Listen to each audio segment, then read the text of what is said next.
理解説。さよならさよならさよなら。昭和の夜を彩った伝説の映画解説者ベスト10。ねえマリサ、最近は配信でいつでも映画が見られるけど、昔はお茶の間で家族揃ってテレビの映画番組を見るのが、週末の決まり文句みたいだったわよね。そうだな。1960年代から各局で洋画劇場が始まって、お茶の間の主役だったんだぜ。映画が始まる時のワクワクするオープニング曲を覚えている人も多いんじゃないか？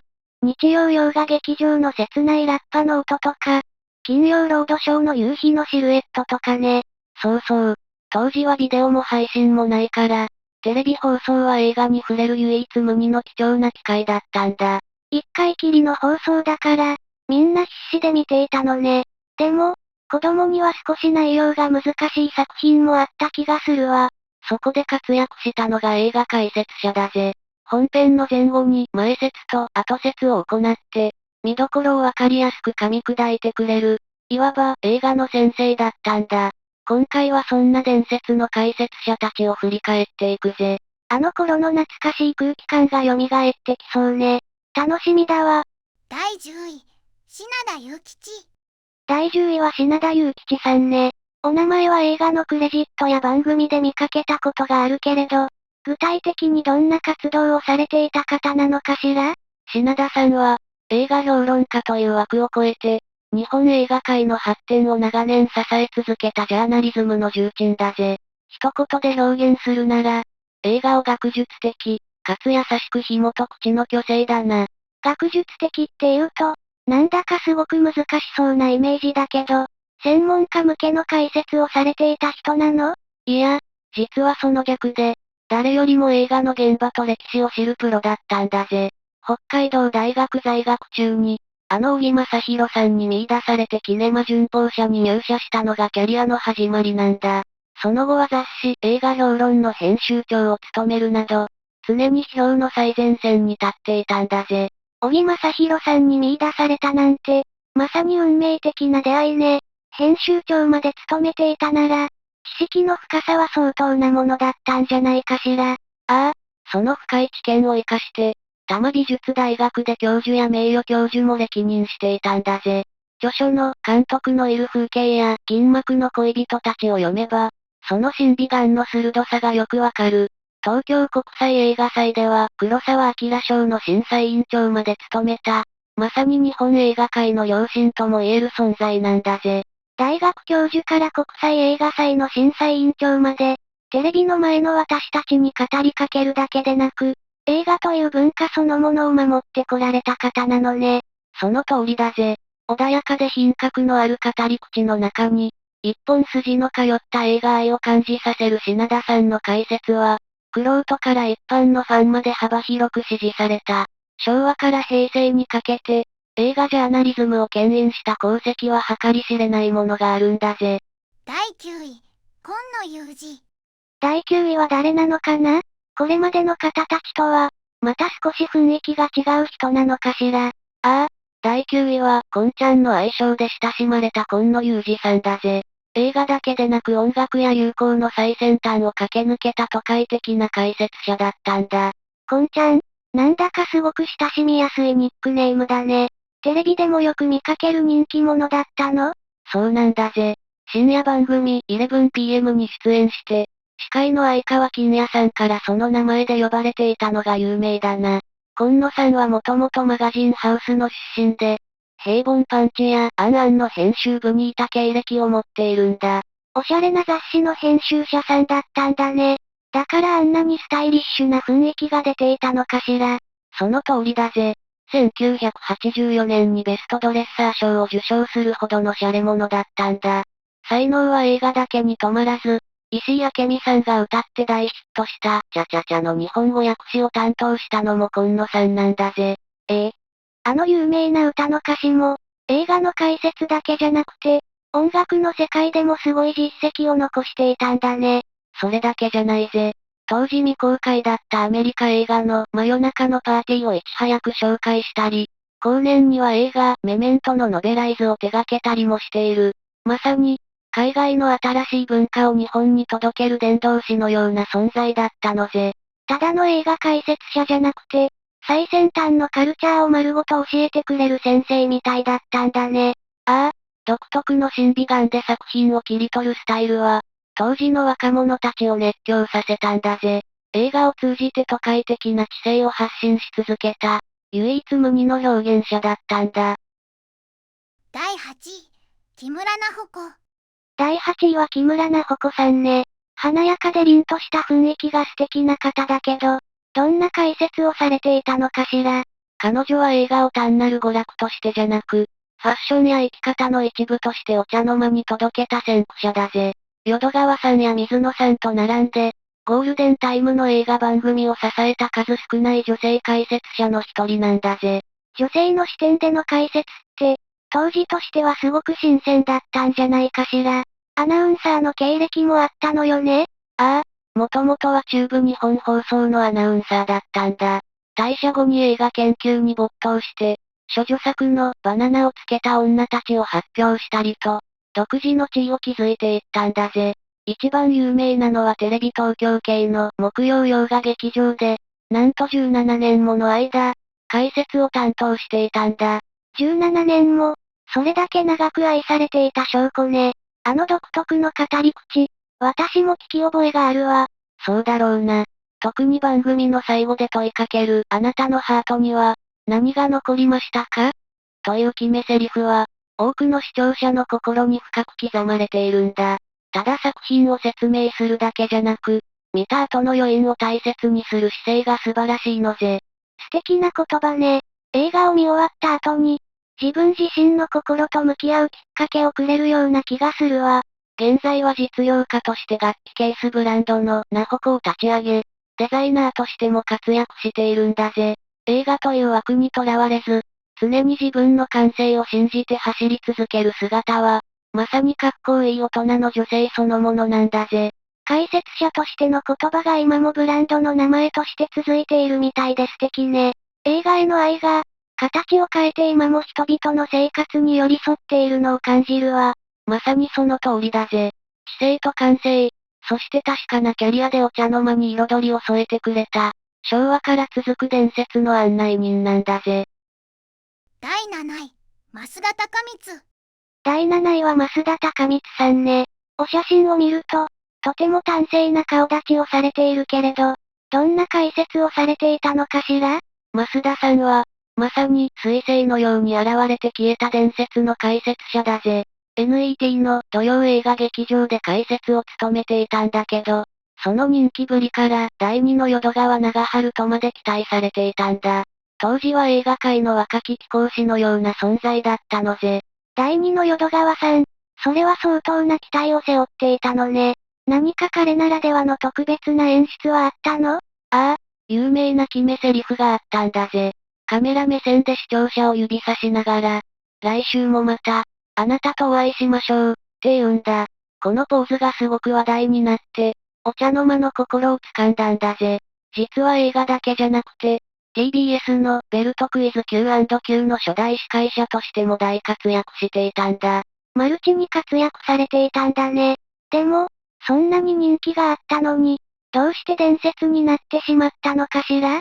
そこが彼の人生の激しいところだぜ。実は三島由紀夫と深い親交があって、三島が自決した時には殉死したいと語るほど心酔していたんだ。そんな情熱的な一面があった一方で、1974年には突然レギュラー番組をすべて降板して表舞台から姿を消してしまったんだぜ。人気絶頂の中で降板しちゃったの？一体何があったのかしら？睡眠薬や覚醒剤などの不祥事が重なって、芸能界を去ることになったんだぜ。華やかな活躍から一転して忽然と消えてしまったその引き際は、当時のファンに大きな衝撃を与えたんだ。短期間だったけど、その強烈な個性と鮮やかな転落劇は、昭和のテレビ史に残る忘れられないドラマの一つなのぜ。光が強かった分、影も深かったのね。でも、その指差しポーズや言葉は、今でも当時の人たちの記憶に鮮明に残っているんだろうね。間違いないぜ。まさに、一瞬の輝きを放って夜空を駆け抜けた、昭和のテレビが生んだ寵児だったんだぜ。第6位、浜村淳。第6位は浜村淳さんね。関西では知らない人がいないくらいの有名人だけど、映画解説としてもかなり独特だって聞いたことがあるわ。ああ、浜村さんは解説そのものを一つの芸にまで昇華させた稀有な存在だぜ。1974年から50年以上も続くラジオ番組、ありがとう浜村淳ですでおなじみだけど、その映画紹介はもはや伝説レベルなんだぜ。どんな風にすごいの？やっぱり、おしゃべりがとっても上手なのかしら。とにかく話芸が巧みなんだぜ。さて皆さんや、すごいんです、すごいんですといった独特の節回しは、浜村節と呼ばれて親しまれているんだ。ただ、面白いのがその解説スタイルで、なんとラストシーンは愚かエンドロールに至るまで詳細に喋ってしまうんだぜ。それって完全にネタバレじゃない。これから見ようと思っている人は困っちゃうんじゃないの？普通ならそうなんだけど、浜村さんの話術がすごすぎて、結末を聞いた後でもなぜか映画を見たくなってしまう不思議な魅力があるんだぜ。この映画、最後はこうなるんですけど、そこに至るまでの過程が泣けるんですわ、なんて言われると、逆に確認したくなるんだよな。もはや映画のダイジェストを聞く講談や落語に近い感覚なのかもしれないわね。さらに、アクション映画の解説の際には、邦画洋画を問わず、必殺飛燕一文字五段蹴りという掛け声を必ず入れるのがお約束なんだ。五段蹴り、それはアクション映画なら必ず言っちゃうの？あらかじめ決まっているセリフなのかしら。いや、これらは用意された台本を読んでいるんじゃなく、完全なアドリブなんだぜ。実はパンフレットを1枚見ただけでも長時間語ることもあるっていうから驚きだよな。一方で、自分が面白くないと感じた映画や、殺人を助長するような作品は一切語らないというスタンスを貫いているんだ。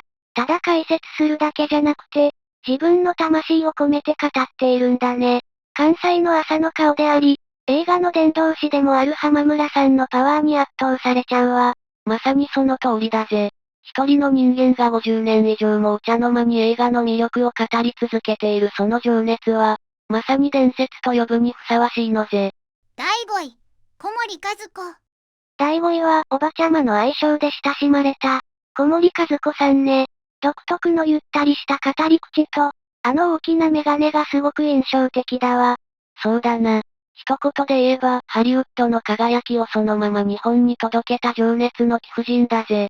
自分をおばちゃまと呼んで、映画を語る時のモアベターよという名台詞は、当時を知る人なら誰でも覚えているはずだ。モアベターって、一度聞いたら忘れられない響きよね。でも、おばちゃまはただのタレントさんじゃなくて、本物の映画人だったんでしょ？ああ、筋金入りだぜ。1947年に雑誌映画の友の編集部に入り、あの淀川長春さんの勧めで評論を始めたのがキャリアのスタートんだ。何より有名なのは、ジェームズ・ディーンへの熱狂的な愛だな。作家の三島由紀夫が渡米してディーンの行きつけの店に座ったと聞くや、その時履いていたズボンをちょうだいって迫ったエピソードがあるくらいだぜ。ズボンを、そこまで情熱的だったなんて驚きだわ。でも、実際にハリウッドスターたちとも交流があったのよね？そうだぜ。1958年にまだ海外旅行が難しい時代に単身渡米して、親友のシャーリー・マクレーンの紹介でフランク・シナトラたちから大歓迎を受けたんだ。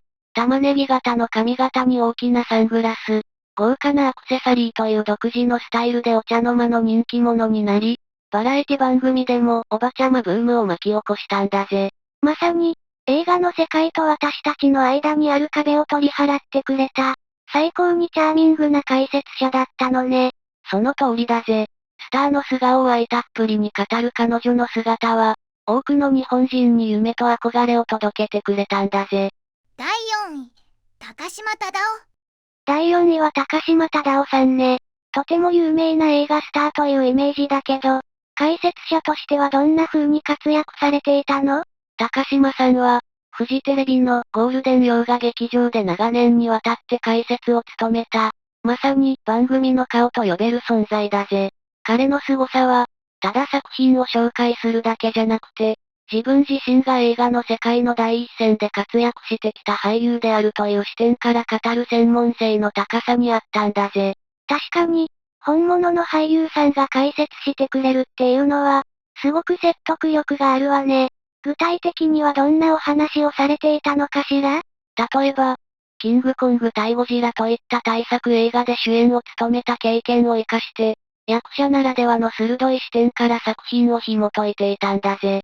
持ち前のフランクなキャラクターで親しみやすさを出しつつも、その語り口はまさに映画界のプロフェッショナルのそれだったんだぜ。役者さんだからこそわかる現場の空気感とか、演技の深みみたいなものを教えてくれていたのね。でも、そんなに明るくお話しされていた高島さんにも、プロとしての悩みがあったって聞いたわ。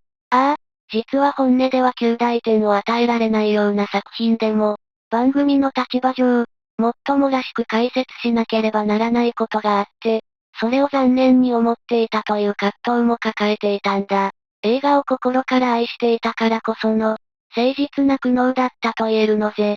自分の感性と、解説者としての役割の間で揺れていたのね。それだけ映画に対して真剣に向き合っていたっていう証拠だわ。そうだな。そんな高島さんだけど、1998年に重度のうつ病を発症してしまい、25年以上も続けてきた解説の仕事を含め、すべてのレギュラー番組を降板することになったんだぜ。銀幕のスターでありながら、お茶の間に映画の楽しさを届け続けた、まさに伝説の案内人だったのぜ。第3位、小木正弘。第3位は小木正弘さんね。落ち着いた紳士的な語り口がとても印象的で、月曜日の夜をいつも格調高く彩ってくれていたわよね。そうだな。小木さんは1970年から17年間にわたって TBS の月曜ロードショーの解説を務めた、まさに昭和を代表する知性派だぜ。映画だけでなく、料理やオーディオにも精通した博識な方だったんだぜ。料理研究家としての顔も持っていたなんて多彩だわ。東大時代には黒澤明監督の映画にエキストラ出演したこともあるって本当なの？ああ、我が青春に部なしに学生役で映っているんだ。そんな小木さんは映画が始まる前の解説では、ストーリーに極力触れないという美学を持っていたんだぜ。出演者やスタッフの裏話に焦点を絞って、観客の期待感を高めるスタイルがおしなべて好評だったのぜ。ネタバレを避けて純粋に作品を楽しませようとしていたのね。でも、ご自身はプロなのに映画館でお金を払って見ていたって聞いたわ。その通りだぜ。受付で顔パスを勧められても断って、一般のお客さんの気持ちを知るために入場料を自分で払っていたんだ。それだけ誠実に映画と向き合っていたんだな。1988年5月の最後の出演でも、入院先の病室で収録を行い、命の大切さを切実に訴えていたんだぜ。入院しても最後までブラウン管への復帰を誓っていたなんて、映画への情熱が凄まじいわ。小木さんの声を聞くと、なんだかほっとする大人の時間だったわね。落ち着いた日本語で作品の奥深さを説いた小木さんの姿は、今も私たちの記憶の中で気高く輝き続けているんだぜ。第2位、水野晴夫。第2位は水野晴夫さんね。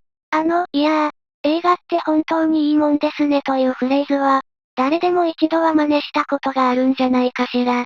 そうだな。水野さんは、日本テレビ系の水曜ロードショーや金曜ロードショーで、延べ24年半も解説を務めた、まさにテレビ映画の顔なんだぜ。彼は単なる解説者じゃなく、映画界全体を盛り上げようとした情熱の人だったんだぜ。24年半も、それだけ長い間、お茶の間に映画の楽しさを届けてくれていたのね。あの有名なセリフはどうやって生まれたの？実は、1974年にシェーンを放送した際、最後に時間が余ってとっさに出たアドリブだったんだぜ。水野さんの功績はそれだけじゃない。今ではおなじみの日本アカデミー賞の開催を発案したのも彼なんだ。映画監督、マイク・水野として、シベリア超特急シリーズを制作したり、警察マニアとしても有名だったんだ。実は日本のパトカーの屋根にある、V 字型の赤い三光灯、バーライトを導入するよう警察庁に提案したのも水野さんなんだぜ。日本アカデミー賞まで、それに映画だけじゃなくて、日本の交通安全の景色まで変えちゃったの。多彩すぎて驚きだわ。淀川長春さんとも親交があったのよね。ああ、淀川さんの映画の友々の会に参加していて、水やっこと呼ばれて可愛がられていたんだぜ。時間が余ると自分の警察コレクションを紹介しちゃうようなお茶目な一面もあったけど、その根底にはいつも深い映画愛があったんだぜ。映画が好きでたまらないっていう気持ちが、あの笑顔と言葉から伝わってきたわね。まさに、映画を愛し、映画に愛された、昭和から平成を駆け抜けた伝説の映画伝道師だったのぜ。第1位、淀川長春。第1位は、やはりこの方しかいないわね。さよならおじさんとして日本中の誰からも愛された、淀川長春さんよ。そうだぜ。1966年の番組開始から1998年に亡くなるまでの32年間、日曜洋画劇場の解説を一度も休まずに担当し続けた。まさに映画解説界の絶対的な巨人だぜ。解説の冒頭で、はい皆さん、こんばんはと語りかけ、手をパンパンと叩くあの姿は、昭和のお茶の間の象徴だったんだぜ。32年間も一度も休まないなんて、映画への情熱が桁違いだわ。あの有名な、さよなら、さよなら、さよならという締めくくりの挨拶も、淀川さんならではのエピソードがあるのよね。ああ、あのフレーズは放送終了までの時間を調節するために生まれたものなんだが、回数が3回と決まったのには理由があるんだ。ある小学生から、さよならを何回言うか友達とかけているという電話をもらって、かけをするのは良くないことだと諭して以来、回数を3回に固定したんだぜ。子供たちへの教育的な配慮すら忘れない、淀川さんらしい優しさだな。怖いですね恐ろしいですねという独特の語り口も、映画の楽しさを教えてくれたわ。淀川さんはどんな映画でも決してけなさなかったって本当なの？ああ、どの映画にも見どころはあるというのが持論だったんだ。たとえ B 級映画であっても、このセリフ回しが素晴らしいと良い点を見つけては褒めていたんだぜ。それは、私は未だかつて嫌いな人に会ったことはないという彼の心情そのものだったのかもしれないのぜ。映画も人間も、良いところを見つける天才だったのね。でも、そんなに優しい淀川さんが、晩年までずっと悔やんでいた出来事があったのよね。ああ、ある講演会の帰り、で街の列の最後にいた少年が握手を求めて左手を差し出してきた時のことだ。西洋では左手の握手は決闘の申し込みを意味する失礼な行為だと考え、腹を立てた淀川さんはこう言い放ったんだぜ。君、握手は右手でするもんだよ。左手で握手を求めることほど失礼なことはないとな。あの淀川さんが、でも、そこには取り返しのつかない誤解があったのよね。そうなんだ。車を発進させた直後、ルームミラーに少年の寂しそうな表情と、右腕がない様子が目に入ったんだぜ。少年は事故で右腕を失っていて、淀川さんと握手がしやすいようにと最後尾で待っていたんだな。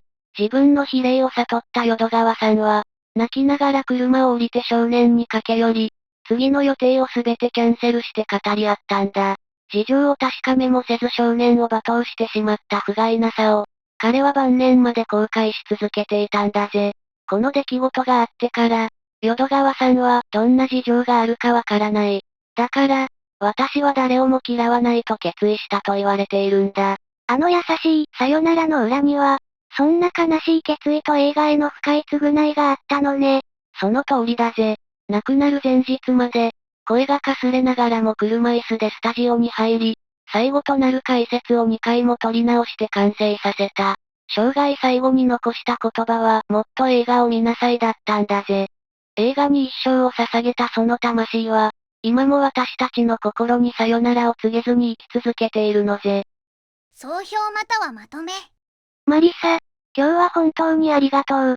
映画解説者の人たちが、ただ作品を紹介するだけじゃなくて、私たちの心に寄り添ってくれていたのがよくわかったわ。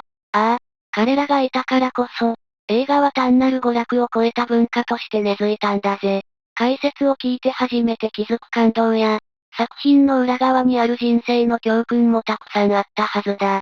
ネットがない時代、彼らは私たちにとって世界を覗く窓そのものだったんだぜ。今の効率重視の時代とは正反対の、一作をじっくり噛み締める温かい時間をもう一度大切に思い出したいわね。そうだな。みんなの心に残る名台詞や思い出の解説者がいたら、ぜひコメント欄で熱く語ってくれよな。この動画が面白いと思ったら、高評価とチャンネル登録もよろしく頼むぜ。それじゃあ、また次の動画で会おう。さよなら、さよなら、さよなら。